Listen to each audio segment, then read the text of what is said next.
Kalau kita mau paham dunia di zaman Nabi Muhammad, kita tuh harus mundur jauh ke belakang. Ke cerita leluhur beliau, Ibrahim. Ini bukan cuma cerita sejarah biasa loh, ini tuh fondasinya, dasar dari semua yang terjadi setelahnya. Yuk, kita mulai. Nah, pertanyaannya kan, kalau mau benar-benar ngerti cerita besarnya, kita mulainya dari mana sih? Jawabannya bukan dari kelahiran Nabi Muhammad, tapi jauh, jauh sebelum itu. Perjalanan kita ini justru dimulai dari seorang nabi lain, sebuah ujian berat, dan sebuah lembah yang, kering kerontang. Oke, ini dia gambaran perjalanan kita nanti. Kita bakal lihat gimana fondasi kota Mekah itu diletakkan. Terus, gimana iman seseorang diuji sampai ke titik paling batas.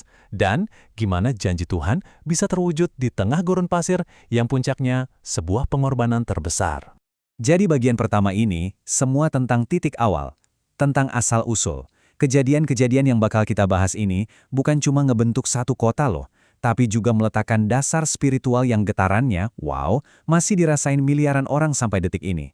Intinya tuh gini, cerita soal Mekah, soal sumur Zam-Zam, bahkan soal ritual-ritual penting dalam ibadah haji, semuanya itu nggak bisa dipisahin dari kehidupan satu orang ini, Nabi Ibrahim. Beliaulah titik nolnya.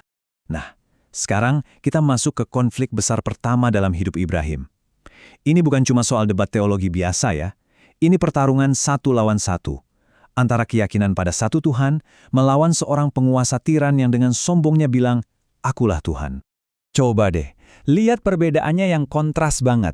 Di satu sisi ada Ibrahim yang teguh banget sama keyakinannya, pencipta itu cuma satu. Di sisi lain, ada Raja Namrud dari Babilonia. Saking sombongnya karena kekuasaan, dia sampai nyuruh semua rakyatnya nyembah dia. Uniknya, konflik ini tuh udah mulai bahkan sebelum mereka ketemu langsung.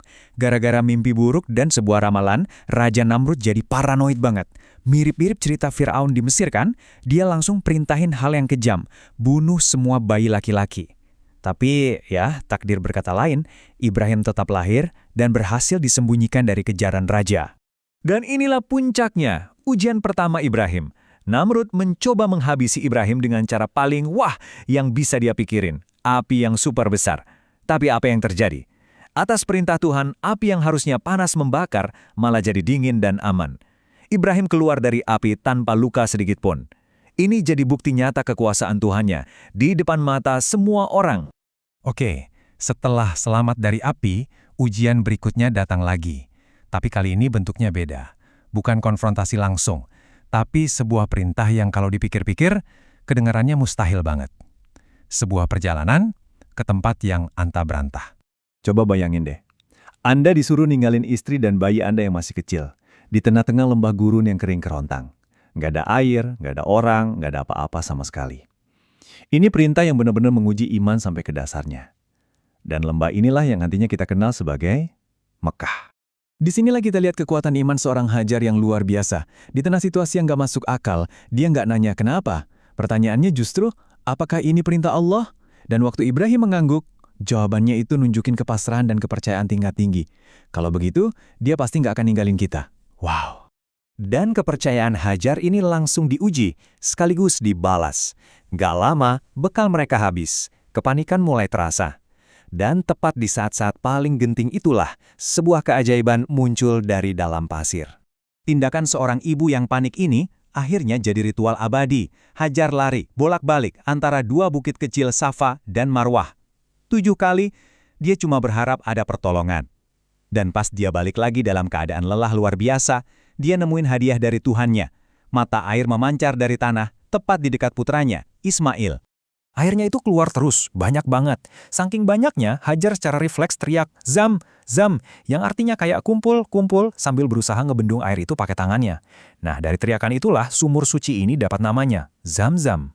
Mata air ini bukan cuma sekedar air ya. Ini adalah cikal bakal sebuah peradaban. Keajaiban ini gak cuma nyelamatin 2 nyawa, tapi juga jadi awal lahirnya sebuah komunitas besar. Di padang pasir, kalau Anda lihat burung-burung berputar di satu titik, itu tandanya cuma satu, ada air, ada kehidupan. Nah, sebuah suku pengelana dari Yaman, namanya suku Jurhum, ngelihat tanda ini. Mereka langsung tahu, di sana pasti ada air. Dan itu, di tengah gurun, sama berharganya seperti menemukan emas. Hebatnya, suku Jurhum ini nggak langsung merebut sumber air itu. Mereka justru dengan sopan minta izin ke Hajar untuk tinggal di sana. Hajar pun setuju. Dan seketika lembah yang tadinya sepi itu jadi ramai. Mereka bangun rumah, mereka mulai bercocok tanam, kehidupan baru dimulai. Lahirlah komunitas pertama di Mekah yang berawal dari keajaiban dan rasa hormat. Waktu pun berlalu. Bertahun-tahun kemudian, Ismail udah tumbuh jadi seorang pemuda. Dan saat itulah ujian yang paling berat, yang paling menguras emosi datang kepada Ibrahim. Dan juga putranya. Ujian itu datang lewat sebuah mimpi. Bisa bayangin nggak gimana beratnya Ibrahim harus ngasih tahu putranya soal mimpi itu? Mimpi yang isinya perintah mengerikan untuk menyembelihnya. Tapi jawaban Ismail sungguh di luar dugaan. Dia nggak nolak, dia nggak takut. Dia justru bilang, "Wahai ayahku, lakukan saja apa yang diperintahkan. Insya Allah, ayah akan mendapati aku termasuk orang yang sabar." Perjalanan mereka ke tempat pengorbanan itu sendiri penuh cobaan. Setan datang 3 kali mencoba menggoyahkan keyakinan Ibrahim, dan 3 kali pula Ibrahim mengusirnya dengan lemparan batu. Dan tibalah momen puncaknya. Tepat saat Ibrahim akan melaksanakan perintah itu, rahmat Tuhan turun. Pengorbanannya diterima, tapi Ismail digantikan dengan seekor domba. Nyawanya selamat. Dan inilah marisan abadi dari kisah mereka. Tiap momen penting itu diabadikan jadi ritual. Larinya Hajar antara Safa dan Marwah, itu jadi ritual sa'i. Lemparan batu Ibrahim ke setan, itu jadi ritual jamarat atau lempar jumrah. Dan kesediaan mereka untuk berkorban, itu kita rayakan setiap tahun sebagai Hari Raya Idul Adha. Jadi, semua ini meninggalkan kita dengan satu pertanyaan besar yang patut direnungkan.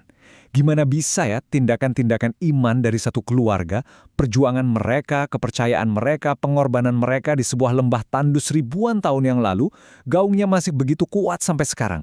Sampai bisa membentuk ritual, kota, dan bahkan keyakinan miliaran orang di seluruh dunia saat ini.